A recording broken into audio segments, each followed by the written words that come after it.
बात कर रहे हैं भारतीय जनता पार्टी के मिशन 2022 की। बीजेपी के राष्ट्रीय अध्यक्ष जेपी नड्डा इस वक्त देहरादून के दौरे पर हैं। जेपी नड्डा राजपुर रोड स्थित एक होटल में गढ़वाल मंडल के पार्टी वर्कर्स की अहम मीटिंग ले रहे हैं। मीटिंग 2 शिफ्टों में शाम 5 बजे तक चलेगी। इस दौरान नड्डा गढ़वाल की सभी 41 विधानसभा सीटों का चुनावी फीडबैक लेंगे। पहली मीटिंग उत्तरकाशी, टिहरी, पौड़ी, रुद्रप्रयाग, चमोली जिलों से आए कार्यकर्ताओं के साथ हो रही है। इस मीटिंग में संबंधित जिलों के जिला प्रभारी, प्रत्येक विधानसभा के प्रभारी, विधानसभा में तैनात विस्तारक और प्रवासी कार्यकर्ता शामिल हैं। मीटिंग में विधानसभा वार चर्चा होगी। नड्डा सीट का चुनावी समीकरण, पार्टी और विपक्ष की स्थिति, सिटिंग विधायक की परफॉर्मेंस और जनता का रुझान जैसे बिंदुओं पर जानकारी ले सकते हैं। माना जा रहा है कि यही फीडबैक चुनाव में दावेदारों के टिकट का आधार बनने वाला है। तो जेपी नड्डा यहां पर देहरादून में बैठक ले रहे हैं। 2022 के मिशन से पहले तमाम जिलों को जिस तरीके से प्लानिंग वहां पर भारतीय जनता पार्टी कर रही है, उस पर बातचीत करने के लिए सुनील हमारे साथ जुड़ रहे हैं। सुनील, प्रभात देहरादून से। सुनील, मीटिंग लगातार जारी है। किन किन जिलों से कार्यकर्ता वहां पर पहुंचे और क्या माना जाए 2022 के दंगल से पहले फुल प्रूफ प्लानिंग के साथ भाजपा दंगल में उतरना चाहती है?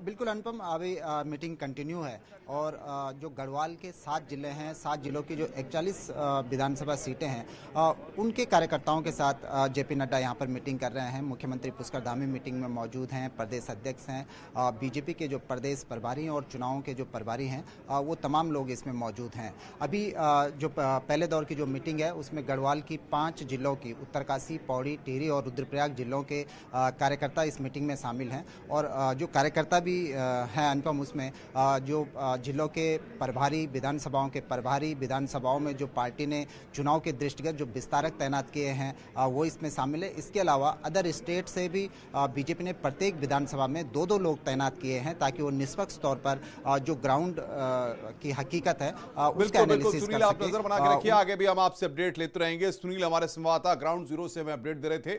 उत्तरकाशी से खबर है जहां पर पुलिस ने 200 ग्राम स्मैक के साथ 2 लोगों को गिरफ्तार किया है। दोनों आरोपी हरियाणा और रुड़की के रहने वाले हैं। पुलिस ने बताया कि चेकिंग के दौरान दोनों को गिरफ्तार किया गया है। स्मैक की कीमत 20 से 25 लाख रुपए बताई जा रही है। वहीं डीआईजी ने गिरफ्तार करने वाली टीम को 5000 रुपए इनाम देने की घोषणा की है। बताया जा रहा है कि गढ़वाल में ये अब तक की सबसे बड़ी नशे की खेप पकड़ी गई है। पुलिस की टीम ने, उत्तरकाशी और एसओजी की टीम ने उन 2 लोगों को पकड़ा है और ये बाइक भी जब्त की गई है। 200 ग्राम स्मैक है जिसकी कीमत, बाजारी कीमत करीब 20 से 25 लाख रुपए है उसकी कीमत। वो उसको पकड़ा गया। उत्तराखंड की राजनीति में अचानक से आया उबाल शांत होता दिख रहा है। पिछले 4 दिनों के भीतर कांग्रेस बीजेपी दोनों ही पार्टियों में बगावत का बड़ा बवंडर उठा था, लेकिन दोनों ही पार्टियों ने नुकसान होने से खुद को बचा लिया। कांग्रेस ने जैसे हरीश रावत को मना लिया तो बीजेपी ने 24 घंटे के भीतर हरक सिंह रावत की नाराजगी दूर कर दी।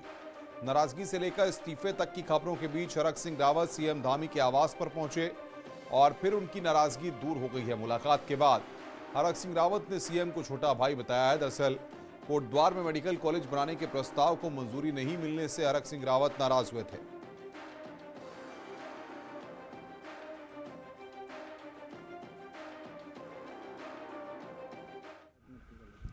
मुख्यमंत्री ने मुझसे वायदा आश्वासन दिया है और ये आज उन्होंने निर्णय लिया है कि कोटद्वार में मेडिकल कॉलेज बनाया जाएगा।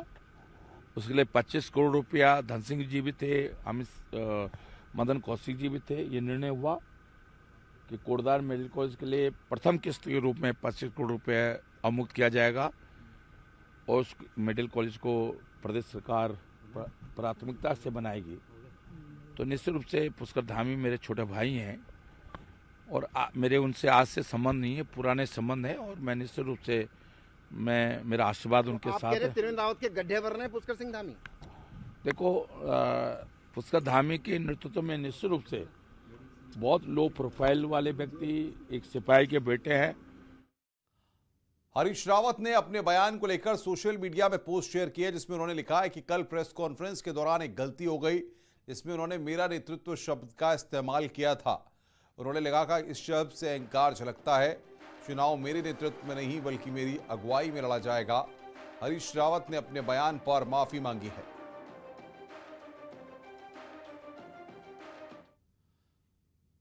दो 2022 को लेकर राजनीतिक पार्टियां लगातार जनसंपर्क अभियान चला रही हैं। वहीं चंपावत और लोहाघाट में विजय संकल्प रैली में उमड़ रही भीड़ को देखकर बीजेपी के विधायक खासे उत्साहित नजर आ रहे हैं। विधायकों का कहना है कि इस बार भी बीजेपी यहां से बड़े अंतर से जीत दर्ज करेगी। वहीं कांग्रेस ने बीजेपी पर निशाना साधा है। उनका कहना है कि महंगाई समेत कई मुद्दे अहम हैं और इस बार बीजेपी की वापसी नहीं होगी। जोश है कि वो केवल चुनाव का इंतजार कर रही है, डेट कब आए और ठप्पा कब लगाए। इससे साफ संकेत है निश्चित तौर पे एक तरफा विजय होगी, ये विश्वास में है। 2017 में 17,365 वोट से जिताया था और आज का देख करके मुझे ऐसा लगा कि ये तो मेरा प्रेम बड़ा है जनता के प्रति और जनता का मेरे प्रति। इनकी संकल्प यात्रा ये लोहाघाट और चंबा विधानसभा के लिए अंतिम संकल्प यात्रा होगी, ये हमारा मानना है। आज पब्लिक जो है, आज पूरी जनता जो है परिवर्तन का मन बना चुकी है। इनके संकल्प दोहराने की कोई बात ही नहीं है कहीं। विधानसभा चुनाव को लेकर रुद्रपुर सीट पर बीजेपी में दावेदारों की संख्या बढ़ती जा रही है। दावेदार टिकट के लिए पूरी ताकत लगाए हुए हैं और उनकी सक्रियता ने सिटिंग विधायक की चिंताएं बढ़ा दी हैं।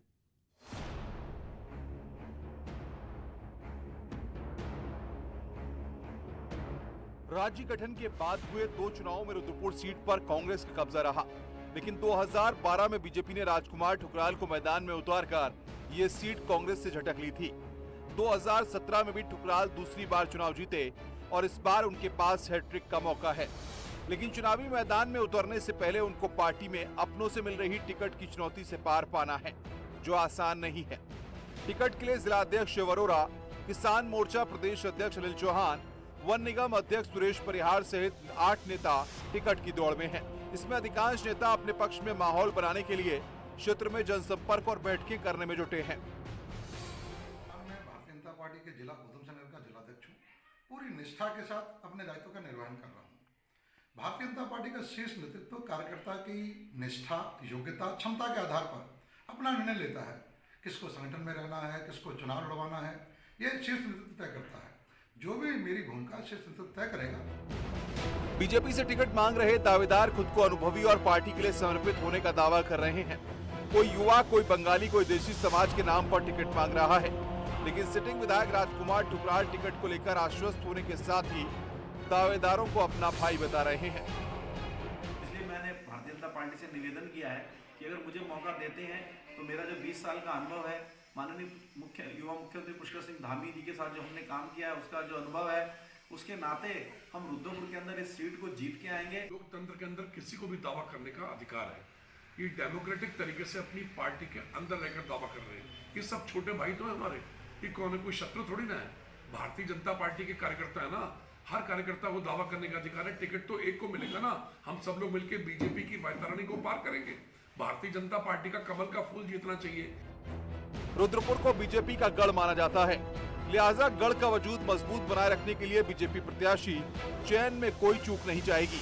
अब देखना है कि बीजेपी 2 बार के सिटिंग विधायक पर दांव खेलती है या नया चेहरा मैदान में उतारती है। न्यूज़ 18 के लिए रुद्रपुर से चंदन बंगाली की रिपोर्ट। देहरादून से खबर है, कुलदीप इंदौरा को उत्तराखंड कांग्रेस ने बड़ी जिम्मेदारी दी है। प्रदेश में कुलदीप इंदौरा पार्टी के तीसरे सहप्रभारी बनाए गए हैं। दीपिका पांडे राजेश धर्माणी के साथ ये जिम्मेदारी संभालेंगे। कुलदीप अभी मध्य प्रदेश के सहप्रभारी हैं। चुनाव तक उत्तराखंड में सहप्रभारी का चार्ज दिया गया है। इंदौरा उत्तराखंड प्रभारी देवेंद्र यादव के करीबी माने जाते हैं।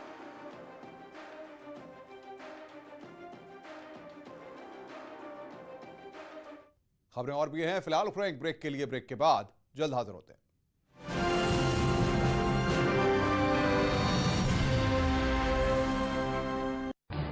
इस न्यूज हेडलाइंस के प्रायोजक पेट सफा आयुर्वेदिक जूस।